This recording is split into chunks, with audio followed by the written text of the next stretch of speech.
हाँ जी, सैफ भाई। अस्सलाम वालेकुम, आवाज़ आ रही है मेरी? जी, जी, आ रही है भाई। अच्छा अच्छा स्टोइक भाई अभी तक हैं कॉल पे या नहीं? जी, जी, ये हैं, छोड़ हैं। हैं, अच्छा हैं। अस्सलाम वालेकुम टू हिम एज़ वेल। मैं अच्छी बात है क्योंकि आई वांटेड मैं उनसे बात करना चाहता था। अच्छा, अच्छा एक थोड़ी-सी मैं क्लैरिफ़िकेशन तो फिर आप हाँ, मैं फिर नहीं, नहीं उधर बैठ के मटर बोल छीलने लग जाऊँ। मज़ाक कर रहा हूँ। मैं जी, जी, पूछिए। अच्छा आखिरी बार जब मैं स्ट्रीम पे आया था तो मैंने आपको कहा था कि I I have been here before, उससे मेरा मतलब था क्यू में था, कभी पहले लाइव स्ट्रीम में पार्टिसिपेटिंग किया बिफोर दैट पर्टिकुलर एक्सपीरियंस ना। तो मैं सिर्फ एक क्लैरिफिकेशन दूं क्योंकि आई थिंक मैंने उसके बाद वो स्ट्रीम जो है ना कपल डेज लेटर देखी थी, तो उसमें आई थिंक जो आपने मेरा वाला सेक्शन था उसको टाइटल दिया होता कि सबूर एवोल्यूशन को मानता है ना। Just to clarify on it a हाँ, बिट, हाँ। वो मानता नहीं है। वो बेसिकली ऐसा है कि जो वो करता है ना गोरों के सामने, और मैं बताता हूँ कि want to expand on that point a bit के गोरों के सामने वो कहता है कि it's a valid scientific model, ये क्या I have no problem with it, absolute truth नहीं हम मान सकते, हाँ, लेकिन हाँ, वो वैलिड पता है साइंटिफिक। हमें अब उसको, उसके लेकिन अंदर जब थी वो यूथ बात। यूथ क्लब ये यूथ क्लब इधर है ना, मतलब काफी बड़ा एक ऑर्गेनाइजेशन यूथ क्लब का इस्लामिक नाम आउट आराम से यूथ क्लब का नाम आराम से लेके ना ज़बान फिसल-फिसल। आउटरीच वगैरह कहते हैं ना, तो वो ऑफन जब भी एवोल्यूशन से रिलेटेड कोई कंसर्न होती है ना, तो वो इसको कांटेक्ट करते हैं सबूर को ना। अब अगर ये अपना कंसिस्टेंट रखे ना बिहेवियर, जिस तरह वो गोरों के साथ बात करता है, तो यूथ क्लब वाले जब इससे चीजें पूछते हैं ना कि सिलेबस में एवोल्यूशन को होना चाहिए नहीं होना चाहिए, तो इसको ये कहना चाहिए कि भाई इट इज वैलिड, तो हमें इंटरफेयर नहीं करना चाहिए, रिलीजन और साइंस को सेपरेट रखना चाहिए ना इधर। लेकिन जब उससे यूथ क्लब वाले पूछते हैं ना, तो ये जनरली इस तरह का इंप्रेशन देता है कि भाई एवोल्यूशन एक थ्योरी है, इंटेलिजेंट डिजाइन भी एक थ्योरी है, मतलब सारी हैं, तो मतलब उसका कोई इतनी इंपॉर्टेंस नहीं है कि आप एवोल्यूशन पढ़ाएं या क्या ना। गोरों को डिफरेंट चीज है, मतलब where these people have power, उनकी कोशिश ये होती है कि थोड़ा सा दबा ही रहे, मतलब थ्योरी का ना पता चले लोगों को ना, या लोग हुँ। इसको ना वो करे कंसिडर। एक दो और चीजें जो मैंने आपसे बात करनी है, लेकिन क्योंकि स्टोइक भाई है तो मैं जरा उससे ना शोएब भाई से कि करें जल्दी, हाँ, शोएब भाई हाँ, से। कि मैं वो कैसर भाई की स्ट्रीम भी आई डू, मतलब उसको भी देखता हूँ, तो आप आई थिंक उस पे 3-4 हफ्ते पहले गए थे ना, आफ्टर आप लोगों की फॉलिंग आउट हुई थी। हुँ? उस पे शोएब भाई? सोहेब भाई गए थे ना आई थिंक, इफ आप आई एम गए थे नॉट रॉन्ग। शोएब भाई? कैसर कैसर राजा की स्ट्रीम पे? आप थे या स्केप्टिक थे? आई नहीं नहीं, नहीं, वो शोएब नहीं गया होगा। पाक पंजाबी गए होंगे। मेरी तो उनसे पाक, मेरी अच्छा, अच्छा, हाँ, अच्छा, मेरी वो सिर्फ एक दफा अच्छा, ही उनसे बात हुई थी, और वो भी मेरे मेरे हवाले से एक झूठा इल्जाम उधर लगा था, तो मैं सिर्फ उसको क्लैरिफाई करने गया था। मेरी मेरी फॉल आउट उनके साथ कोई उस तरह वाली नहीं हुई। वो आई थिंक आप पाक पंजाबी से मिक्स कर रहे हैं। अच्छा, अच्छा, सॉरी, हाँ, आप लोगों की आई थिंक आवाज सिमिलर है, शायद मेरे हेडफोन्स ऐसे हैं कि नहीं, डिफरेंस नहीं पता चलती। अच्छा, नहीं, नहीं। सबूर की ना, मैं आई वुड स्टिल रिकमेंड कि आप ना ये दो देखें। एक डिबेट है विद स्काई डाइव फिल, आपने कभी देखी है वो वाली? नहीं। वो बड़ी क्रिमिनली अंडररेटेड है, छोटा सा एक चैनल है वो ना, वो बंदा स्पीकर्स कॉर्नर पे गया था उससे डिबेट करने। It is very good. और उसका फिर एक फॉलो अप था एरन रा के साथ ना, वेयर दे हाँ, डिस्कस के जो उस डिबेट में हुआ था। इट इज इनक्रेडिबल, मतलब आप देखें तो।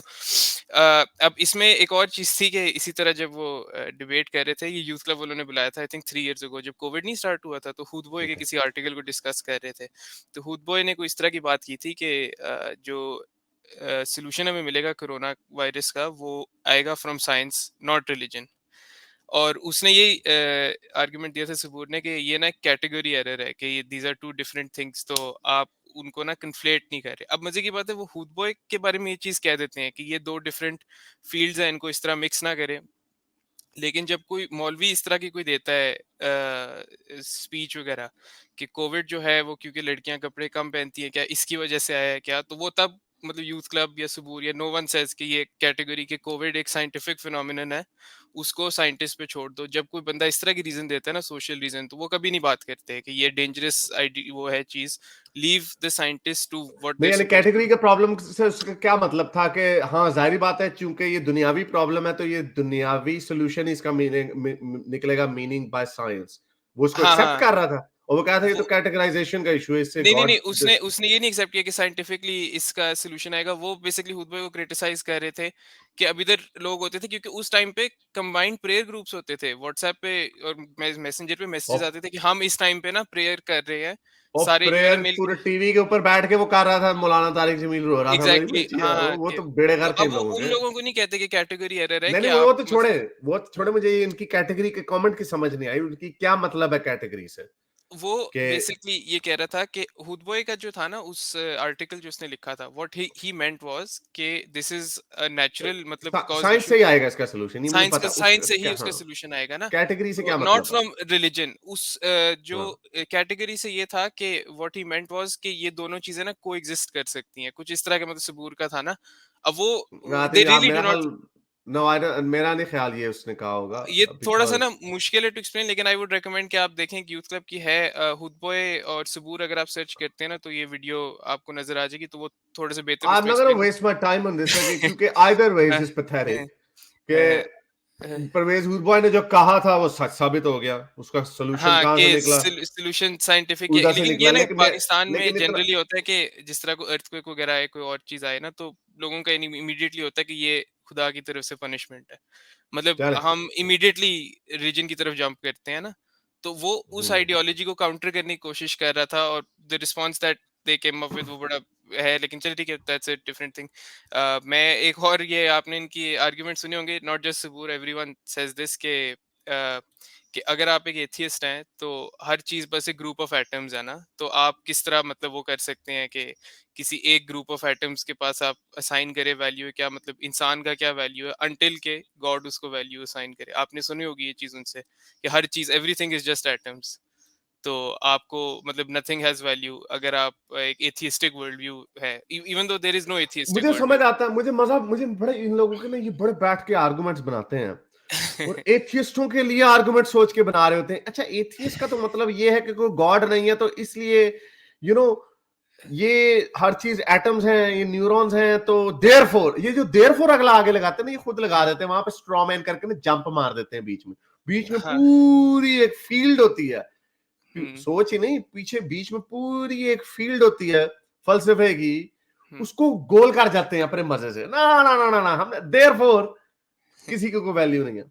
हाँ, और मतलब मजे की बात है कि जब कोई और स्पीकर्स कॉर्नर पे कोई इस तरह बंदा है ना, तो इनको सारी लॉजिकल फैलिसीज याद होती है। इस पर्टिकुलर केस में एक फैलिसी ऑफ कंपोजिशन होती है जो कभी इनकी माइंड में कर नहीं करती, कि फॉर एग्जांपल है कि trees are made of atoms, atoms are unseen, therefore trees will also not be seen, मतलब विजिबल नहीं होंगी ना, जिस तरह एटम्स नहीं होते।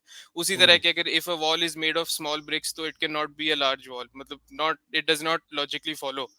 और उसी तरह मतलब कि जिस तरह अगर आप फॉर एग्जांपल कंप्यूटर प्रोग्राम्स देखें, वो सारे बने होते हैं from an arrangement of bits, लेकिन आप सिंपली ये नहीं कर सकते कि किसी अकाउंटेंट को जाके जो है ना आप GTA 5 दे दें, और कोई बच्चा जो खेलना चाहता है उसको जाके अकाउंटिंग सॉफ्टवेयर पकड़ा देना कि तुम इसको एंजॉय करो ना। But there both made up of bits, लेकिन ऑफ कोर्स उनका कोई वैल्यू है, and that value is not assigned by God, we assign the value based on कि हमारी प्रायोरिटीज क्या है, व्हाट वी वैल्यू, ये क्या ना।